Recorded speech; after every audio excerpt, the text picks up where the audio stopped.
अस्सलामुअलैकुम students, welcome back. आज हम आपको लेक्चर देने वाले हैं। लेक्चर 1 में हम आपको एमडी-कैट की बायोलॉजी की तरफ से क्लास 11 का फर्स्ट ईयर का एक लेक्चर देने वाले हैं, मोनोसैक्राइड्स, जिसकी फॉर्म्स हैं जैसे मोनोसैक्राइड, ये सब कार्बोहाइड्रेट्स कहलाते हैं। ठीक है, मोनोसैक्राइड्स, पॉलीसैक्राइड्स, ओलिगोसैक्राइड्स, ये बहुत सारे होते हैं। ये 4 से 5 फॉर्म्स हैं। सो अब मैं आपको ये सारी चीज़ें समझाऊंगी अच्छी तरह से, आपके कॉन्सेप्ट क्लियर करूंगी। तो इसकी टाइप्स, इसकी क्लासिफिकेशन अच्छी तरह समझिएगा, एंड तक वीडियो को देखिएगा और लाइक करिएगा और सब्सक्राइब करना नहीं भूलिएगा। साथ ही साथ बेल आइकन पे भी क्लिक कर दीजिएगा ताकि मज़ीद आगे आने वाली वीडियोज़ आप तक टाइम पर पहुँच सकें।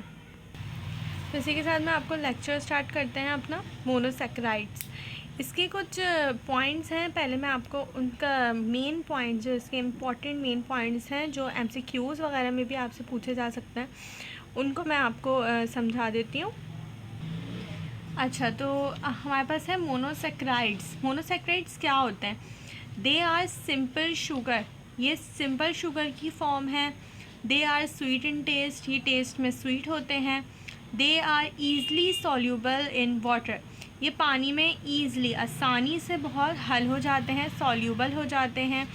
They can not be hydrolyse, they can't hydrolysed into simple molecules, इनको तोड़ा नहीं जा सकता सिंपल मॉलिक्यूल्स में। ठीक है, किन्हें? मोनोसैक्राइड्स को सिंपल मॉलिक्यूल्स में हाइड्रोलाइज्ड नहीं किया जा सकता, तोड़ा नहीं जा सकता। Even all monosaccharides are composed by 3 to 7 carbon atoms। ठीक है, जितने भी मोनोसैक्राइड्स होते हैं, जितने भी मोनोसैक्राइड्स हैं, ऑल मोनोसैक्राइड्स वो किस चीज़ से बनते हैं? 3 to 7 कार्बन एटम से। जितने मोनोसैक्राइड्स हैं वो 3 to 7 कार्बन से मिलकर बनते हैं, कंपोज्ड होते हैं। जी बच्चों, इसी के साथ आ जाते हैं इसकी टाइप्स के ऊपर। इसकी दो तरह की टाइप्स हैं मोनोसैक्राइड्स की। दो तरह की टाइप्स हैं, एल्डो शुगर और दूसरा है कीटो शुगर। एल्डो शुगर कौन सी होती हैं? Sugar with aldehyde. Sugar with aldehyde, वो शुगर जिस पे एल्डिहाइड शामिल हो वो कहलाते हैं एल्डो शुगर। वो शुगर जिनमें एल्डिहाइड शामिल हो, वो शुगर जो एल्डिहाइड के साथ हो, वो कहलाते हैं एल्डो शुगर। और वो शुगर जो कीटोन के साथ हो, जिनके साथ कीटोन लगा हुआ हो, वो कहलाते हैं keto sugar. It is also called polyhydroxy aldehyde. Aldo sugar को पॉलीहाइड्रोक्सी एल्डिहाइड भी कहा जाता है। हाइड्रोक्सी, पॉलीहाइड्रोक्सी इसलिए कहा जाता है क्योंकि इसके साथ OH ग्रुप शामिल होता है।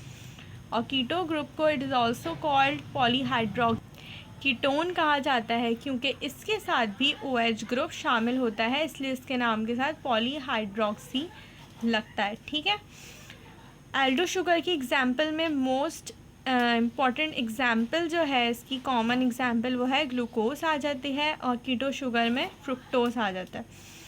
इसके साथ ही क्लासिफिकेशन पे आते हैं। Classification of carbohydrate is based upon number of carbon. Carbohydrates की जो क्लासिफिकेशन है वो किसकी बेस पर है? Number of carbon, carbon atoms की बेस पर कार्बोहाइड्रेट्स की क्लासिफिकेशन हुई है। पहला हमारे पास क्या आ जाता है? ट्रायोस, जिसमें 3 कार्बन, जहाँ पर भी नाम आ जाता है ट्रायोस का, मीन्स के 3 कार्बन की चेन है वो। और टेट्रोस मीन्स 4 कार्बन्स, जहाँ पर भी टेट्रोस नेम आ जाए मतलब कि वहाँ कितने कार्बन्स हैं? 4 कार्बन्स प्रेजेंट हैं। Pentose sugar means 5 carbon, hexose means 6 carbon और हेप्टोस मीन्स 7 कार्बन। अब इसमें से ट्रायोस का देखा है तो ट्रायोस में 3 कार्बन्स होते हैं। और ट्रायोस जो है ये प्रेजेंट होता है इंटरमीडिएट फॉर्म में, मींस के 2 प्रोसेस में फॉर्म होता है ये, फोटोसिंथेसिस में एंड रेस्पिरेशन में। ये एक स्ट्रक्चर आपके पास दिया हुआ है। इस स्ट्रक्चर में क्या बताया हुआ है कि ये एक कार्बन है, इसके साथ डबल बॉन्ड पे ऑक्सीजन है और एक हाइड्रोजन है, मींस के ये क्या है? एल्डिहाइड है। इसको हम क्या कह देंगे? एल्डिहाइड कह देंगे। और याद रखें, एल्डिहाइड हमेशा फर्स्ट पे प्रेजेंट होता है, एल्डिहाइड फर्स्ट पे प्रेजेंट होता है, इसको हमने एल्डिहाइड कह दिया, ठीक है। और सेकंड हमारे पास क्या आ रहा है, अब हमें ये सारे बॉन्ड्स कंप्लीट करने, याद रखें फंक्शनल ग्रुप के बॉन्ड्स हमेशा कंप्लीट होते हैं, ये 1 बॉन्ड, ये 2 और ये 3 एंड 4, इसके बॉन्ड कंप्लीट है। अब हमें आगे बॉन्ड्स कंप्लीट करने, ये कार्बन है, इसके साथ एक हाइड्रोजन ये रहा, एक बॉन्ड ये रहा, एक, ये वाला 2, ये वाला 3, ये वाला 4, इसके चारों कंप्लीट हैं। इसके भी 1 2 3 एंड 4, इसके भी चारों कंप्लीट हैं। तो ये पार्ट क्या कहलाएगा, एल्डो शुगर, ये एल्डो शुगर है, ठीक है। तो इसको ये क्या चीज़ हो जाएगी, ये एल्डो शुगर हो जाएगा, और इसके ऊपर जो लगा हुआ है क्या कहलाएगा, एल्डिहाइड, और इस स्ट्रक्चर के नेम को हम क्या कहेंगे, ग्लाइसरल्डिहाइड। ओके, सो यहाँ तक आपको क्लियर है। नेक्स्ट पे आ जाते हैं। जी हाँ, तो नेक्स्ट हमारे पास क्या है, ये सेकंड हमारे पास स्ट्रक्चर है। अब हमने इसमें देखना है, हमने ये सेकंड वाले को हमने कह दिया कीटो शुगर, ठीक है। तो इसकी बॉन्ड्स कंप्लीट है, एक, ये दूसरा, और ये 3 4, ये चारों कंप्लीट है। फंक्शनल ग्रुप के बॉन्ड हमेशा कंप्लीट होते हैं, इस चीज़ को हमने नहीं छेड़ना, इसको हमने कुछ नहीं करना। ये क्या हो गया हमारा कीटो शुगर, और ये कार्बन है, इसका एक बॉन्ड, दूसरा, तीसरा, चौथा, ये चारों कंप्लीट है। ये क्या हो गया, कीटोन, ये भी सी, और ये चारों कंप्लीट है, ये भी क्या हो गया, कीटोन, और कीटोन के साथ एक क्या लगा हुआ है, कीटो शुगर। अच्छा जी बेटा, अब आ जाए नीचे, यहाँ लिखा हुआ है टेट्रोज में होते हैं 4 कार्बन, ठीक है। टेट्रोज जहाँ भी नेम आ जाए पता चलना चाहिए आपको, अपने ये चीज़ आपने आइडेंटिफाई करनी है कि जहाँ भी टेट्रोज आ जाए मीन्स 4 कार्बन, ट्रायोज आ जाए मीन्स 3 कार्बन, ठीक है। रेयर इन नेचर, ये बहुत मुश्किल से पाए जाते हैं, कहाँ, नेचर में, मीन्स के ये बहुत कम अमाउंट में पाए जाते हैं, ये बहुत कम होते हैं, रेयर होते हैं इन नेचर में। प्रेजेंट होते हैं सम बैक्टीरियाज में, किन में प्रेजेंट होते हैं, ये बैक्टीरियाज में प्रेजेंट होते हैं, ठीक है। और रेयर इन नेचर होते हैं, मीन्स के बहुत कम पाए जाते हैं नेचर में। सेकंड है पेंटोज, पेंटोज मीन्स होता है 5 कार्बन्स, ठीक है। मोस्ट कॉमन कार्बोहाइड्रेट्स है ये, पेंटोज जो है ये मोस्ट कॉमन कार्बोहाइड्रेट है, ठीक है। हेक्सोज 6 कार्बन, ये भी मोस्ट इम्पॉर्टेंट कार्बोहाइड्रेट्स में कैटेगरी आ जाती है, ठीक है। अब मोस्ट इम्पॉर्टेंट जो आपका टॉपिक है वो आ जाते हैं हम ग्लूकोज। ग्लूकोज से रिलेटेड MCQs भी बनते हैं, एंड ग्लूकोज जो है ये मोस्ट इम्पॉर्टेंट इसकी वो होती हैं कि ग्लूकोज किन किन चीज़ों में पाया जाता है। वैसे तो ग्लूकोज बहुत सी चीज़ों में पाया जाता है, लेकिन हम मेन चीज़ आपको मेन पॉइंट्स यहाँ पे बता रहे हैं आपका कॉन्सेप्ट क्लियर करने के लिए, ठीक है। तो glucose is produced by photosynthesis. सबसे पहले ग्लूकोज प्रोड्यूस किससे होता है, फोटोसाइंथेसिस से प्रोड्यूस होता है। ग्लूकोज का फॉर्मूला क्या है, C6H12O6, ठीक है। ग्लूकोज किससे प्रोड्यूस होता है, फोटोसाइंथेसिस से प्रोड्यूस होता है। सेकेंड है फ्री स्टेट, आज़ादाना ग्लूकोज जो होता है, ठीक है। प्योर ग्लूकोज वो किस में प्रेजेंट होता है, किस में मौजूद होता है, फ्रूट्स में मौजूद होता है, और abundant in figs, dates and grapes. Figs यहाँ हम कहते हैं इंजीर को, ठीक है। डेट्स मीन्स खजूर एंड ग्रेप्स, ठीक है। तो आज़ादाना ग्लूकोज, प्योर ग्लूकोज जो होता है वो प्रेजेंट होता है, पाया जाता है फ्रूट्स में, abundant in figs, dates and grapes, और सबसे ज़्यादा जो ये पाया जाता है इंजीर में, डेट्स में एंड ग्रेप्स में, ठीक है। यहाँ तक क्लियर है। अच्छा बेटा आगे क्या है, ब्लड कंटेन्स ऑफ 0.08% ग्लूकोज।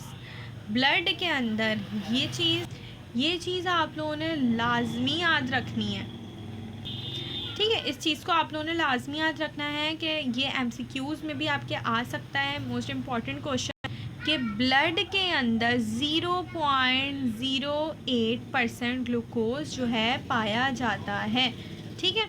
अच्छा जी, सेकंड है 10 ग्राम ग्लूकोज।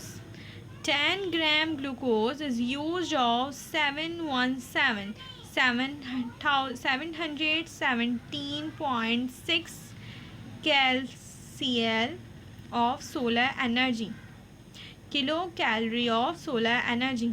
ठीक है, 10 ग्राम ग्लूकोज प्रोड्यूस करने के लिए 717.6 किलो कैलोरी जो है सोलर एनर्जी यूज़ की जाती है क्या प्रोड्यूस करने के लिए, 10 ग्राम ग्लूकोज प्रोड्यूस करने के लिए। ठीक है, यहाँ तक क्लियर है। मैं ये एक बार दोबारा से इन सब चीज़ों को आपको फोकस करके दिखा देती हूँ, तो आप इसको अच्छी तरह से अपने दिमाग में रखें, माइंड में रखें। इनमें से बहुत से चीज़ें ऐसी हैं जो कि आपको MCQs के तौर पर आपसे पूछी जाती हैं, एज अ नॉलेज के तौर पर भी पूछी जा सकती हैं, ज़्यादा MCQs में आती हैं। MCAT के MCQs में तो आपको हर तरह से करना होता है, तो जो है उसमें भी ये चीज़ें मेन चीज़ें लाजमी पूछी जाती हैं। इस वजह से मैंने कोई लंबी चौड़ी करके वीडियो नहीं बनाई है, सिर्फ मेन चीज़ें आपके सामने रखती हैं जिनसे आपकी कॉन्सेप्ट क्लियर हो सके, उनके मेन पॉइंट्स आपको पता हो, जो MCQs सॉल्व करने में आपको हेल्पफुल हो आपके लिए। ठीक है, तो इसको फोकस करके दिखा देती हूँ एक बार। ये देखिए ग्लूकोज का है ये। इसको आप लोग चाहें तो इसको अपने पास कॉपी भी कर सकते हैं, इसको लिख लें अपने पास, ताकि बाद में अगर आपको कुछ भी चीज़ मुश्किल लगे या कुछ भी MCQs का वो चाहिए हो तो आपको इसमें पता हो और आप इसको देख लें।